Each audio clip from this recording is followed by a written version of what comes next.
Feeling overwhelmed by the challenges of being a single parent? You are not alone. Welcome to Single Parent Reset. I'm Orla and I'm a life coach for single parents, and I'm here to help you feel calmer, more confident and less alone in your single parent journey. If you're new to this podcast, welcome, and for all the regular listeners, as always, thank you for coming back. This week is part 6 of the Summer Replay series, where I've gone back and looked at all the old episodes since launching this podcast and picked out the best ones. And this week's episode is a good one. I'm sure, no doubt, as the summer holidays are in full swing, one area of your life that might feel extra stressful is trying to balance work and life and parenting and everything in between. So this week's episode is all about looking at your work life and how to actually build a work life that works for you as a single parent. Enjoy!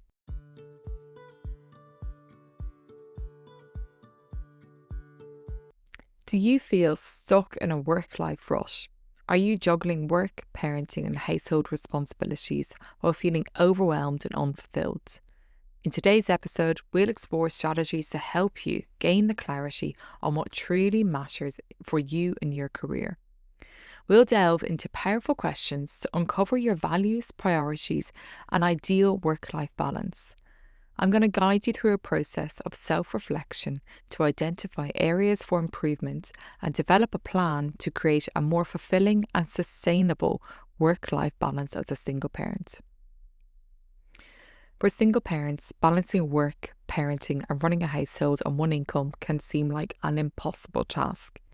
You may feel like that you're at breaking point and know that something has to change, but you don't know what or how to even make that change.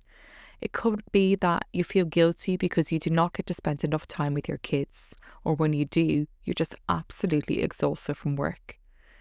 It could be that you're working in a job that brings you no joy at all.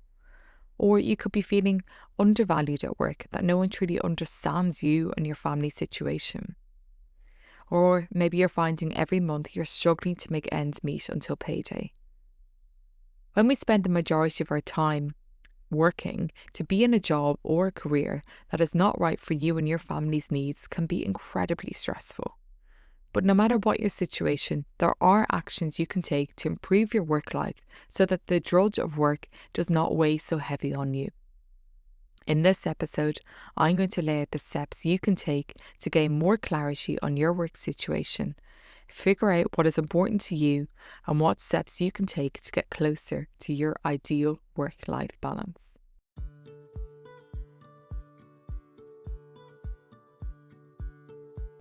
Back in the summer of 2021, COVID restrictions were finally lifted and we could move around more freely and socialise. But with this also meant that nearly a year and a half after working from home, businesses up and down the country were calling their staff back into the offices, and my job was no exception. I remember it was a balmy summer evening and me and some of my friends were so happy to be able to be dining al fresco and catching up as the sun went down. As we enjoyed the ambience that can only come with a summer's evening, I remember sitting at the table and feeling my eye involuntarily twitching. This is my body's signal that I am stressed. You see, my first day back at work after having my son also coincided with the first day of lockdown. So I had never actually had to do the juggle of being a parent and managing the commute. And also during this time, I became a single parent. Now, whilst I did transition to becoming a single parent, I did not find that work was an area of my life to stress about because I enjoyed my job. That was until, however, I had to return to the office. At this dinner, with my friends, as my eye twitched, I remember telling them I was completely worn out and I did not know how I could possibly continue this racing to and from work, nursery and home every day. Up until this point, I'd always loved my job. I was lucky to work for a great company and have fantastic colleagues. But now I was beginning to feel like I was completely failing at both my job and being a mum. Those extra 2 hours commuting to and from the office had a huge impact on my overall well-being. I just couldn't believe how quickly this return to the office had within weeks turned my well-balanced work-life routine completely off course. And I knew I had to make a change. I just had to figure out what that change was because at that point I was feeling hopeless. I was feeling like I couldn't do anything and things were completely out of my control. I realised I needed to take action and gain some control of my work situation again, as I could not continue on this way because I knew I was on track to burnout. So I spent time thinking about what was important to me when it came to my career and what steps I could take to improve the situation. I realised the main pain point for me was not the job itself, but in fact, it was having to be in the office so many days a week. Once I realised this, I came up with a plan to speak to my boss and rearrange my work schedule so that I could work from home more days. And this allowed me to spend less time sitting anxiously on the tube, looking at my phone, checking the time, thinking, oh God, I'm going to be late for pickup again. Now, everyone's work situation is different, and what is possible for some people would just not be possible for others. But what I'm going to share with you today is the steps you can take to reassess your work situation if it's not working for you and figure out a plan that makes improvements for where you are right now and where your family are right now so that you can feel more in control of things.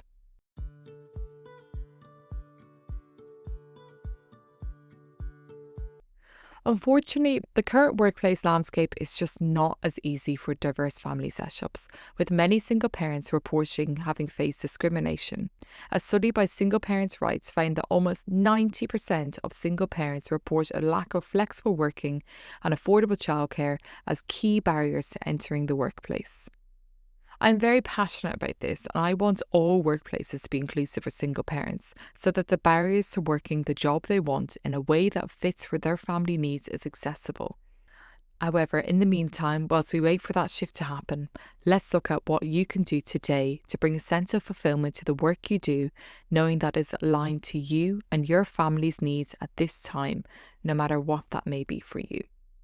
The first thing you need to do is to get really clear on what is important for you when it comes to your job.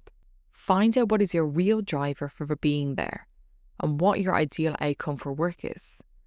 Once you have this clear in your head, you can then start to assess where you may need to make some changes. To help gain clarity on what is really important to you and get to the real why behind the work that you do, ask yourself the following questions. What are your top 3 values and how do you want them to be reflected in your work? So really think about, what are your values? Is it family? Is it money? Is it having that work-life balance? Figure these out and see, are they reflected in your work? If you find you're struggling to even think of what your values are, a great question to ask yourself is, who do I admire the most professionally? What qualities do they possess that inspire you? Examining the qualities of figures that you admire can help you identify your own values and aspirations.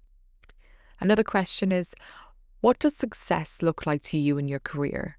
Is it financial freedom, recognition for making a difference, or having a fulfilling job that allows you to prioritise your family? Next question you can ask yourself is, beyond financial security, what are the top 3 non-negotiables when it comes to your work? Is it flexibility, autonomy, meaningful work, opportunities for growth? Figure out those non-negotiables that are very important to you in the work that you do. Ask yourself, what are your biggest fears or anxieties related to work?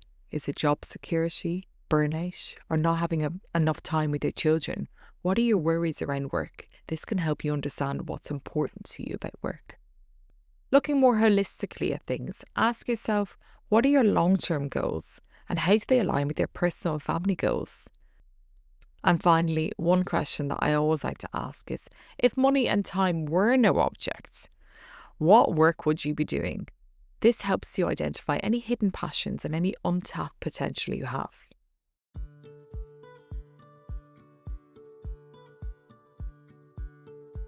Now that we've done exploration around what is important to you around the work that you do and the job that you have, you can now look at your current situation and see where the pain points are and where you may need to make adjustments. Sometimes the smallest tweaks can have a big impact, while other times a more significant shift may be necessary. To identify areas for improvement, spend some time reflecting on your past month. Pinpoint the times that felt most stressful. What were the events that led up to the stress?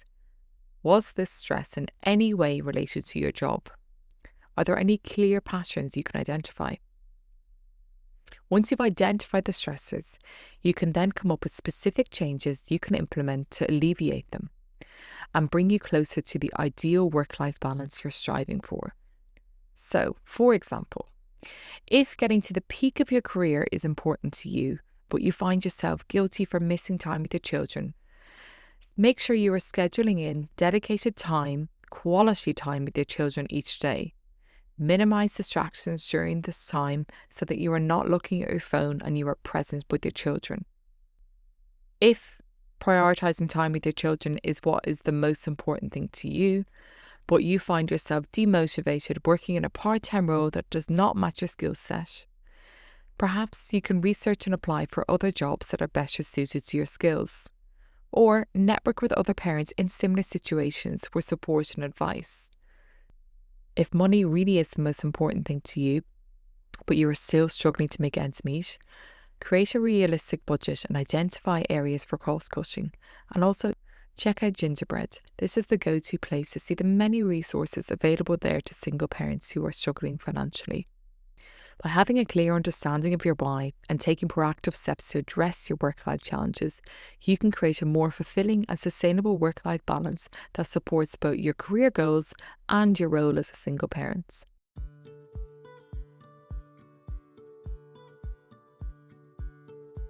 Moving on to breaking down some of the steps that you may want to take and how you can approach them.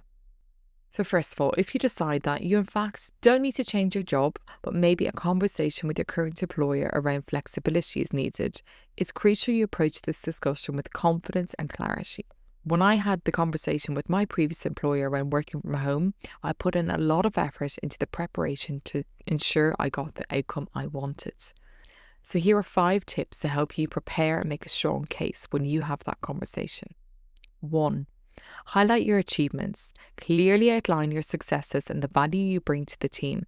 Provide specific examples of how your work has positively impacted the company and why it's time for a review. 2. Propose a clear plan.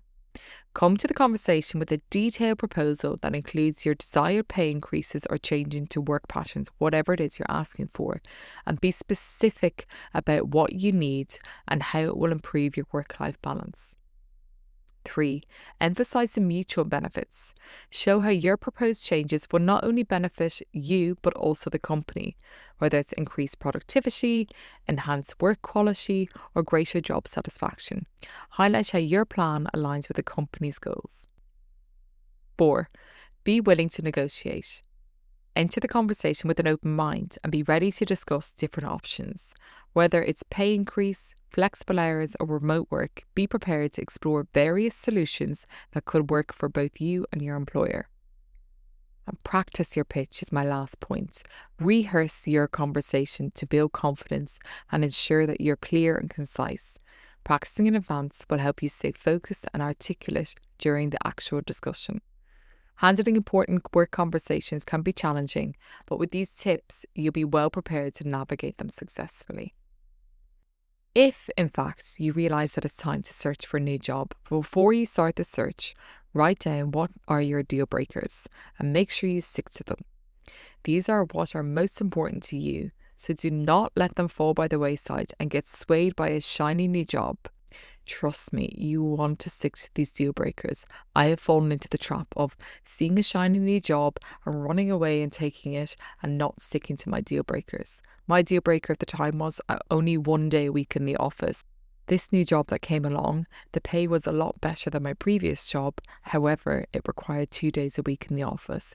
I decided to forget about my 1 day a week in the office and go for this job because the pay was better. However, once I was in the job, that extra pay just did not outweigh the stress of being in the office that extra day, and it was definitely a decision I regretted. So please make sure you write down your deal breakers and you stick to them. If you are looking for a new job, I know flexibility is key for single parents, and there are now so many recruiters and job sites out there that focus heavily on this. For example, one that is fantastic is the 5 Hour Club, and this is the place where all the job posts that they post fit within school hours, so it is perfect for single parents if your kids are in school. And if you're looking for a new job, make sure you carve out the time in your week and approach the task intentionally. Don't just be randomly scrolling job boards. Get your CV up to scratch and put the effort into your applications, and ask for help here. It can be overwhelming when redoing your CV and applying for jobs, so speak to friends and family who can help you. You can even practice interview questions with them so you feel more prepared going into interviews. You may actually find that you're considering doing a course to get you one step closer to the job that you really want. Again, like applying for a job, make sure you are carving out the time each week to research what course is right for you and can fit into your schedule. Will you need to sort out having additional childcare in place before you start the course? Plan ahead now so you set yourself up for success when you do the course. And again, go back to your real reason why you're following this path, and this will keep you on track when you feel like giving up. You could even realise that a hobby of yours could be turned into a side hustle. These days, with everything being online, it's easier now than ever to start making some money on the side. Be aware of the additional time that this will take up, but also approach it with an open mind, and you never know, it could actually generate some income for you.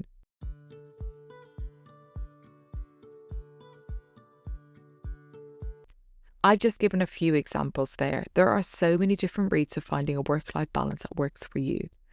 Once you've decided the best path ahead for you, make a plan that is clear and realistic to your unique setup. In order to keep momentum with this plan, there are a few things you can do. Start small. Break down the large goals into smaller, more manageable steps. Each step forward is progress, no matter how small. Remind yourself why you are doing what you're doing. Getting a new job can be broken down into so many small steps. So instead of thinking, I have to get a new job, break it down into, I need to update my CV. I need to start looking up jobs. I need to prepare for interviews. Break it down into those steps and it seems more achievable. The next thing you can do is make sure that you're tracking your progress along the way and celebrate the small wins. So it could be putting a meeting in with your boss to discuss your options, or updating your CV, or even spending an evening looking up courses. No matter how small it is, it's a step in the right direction. And always remember to go back to your why. Regularly remind yourself of the reasons behind your efforts. How will achieving this goal improve your life and the lives of your children? What impact will it have on your overall well-being and happiness? And finally, no matter how hard we try to avoid them, setbacks are going to happen. Remember that the setbacks are inevitable, and when they do happen, reevaluate the goal if needed and seek support from others, and be kind to yourself. Practice the self-compassion you need. Something that always keeps me moving forward is asking myself, if I was in this exact position this time next year, would I be happy? If the answer is no, this is my reminder why I'm doing the challenging thing now to give me the results I want later. Remember that creating a fulfilling work-life balance is an ongoing journey. Be patient with yourself, celebrate your successes, and don't be afraid to adjust the course as needed.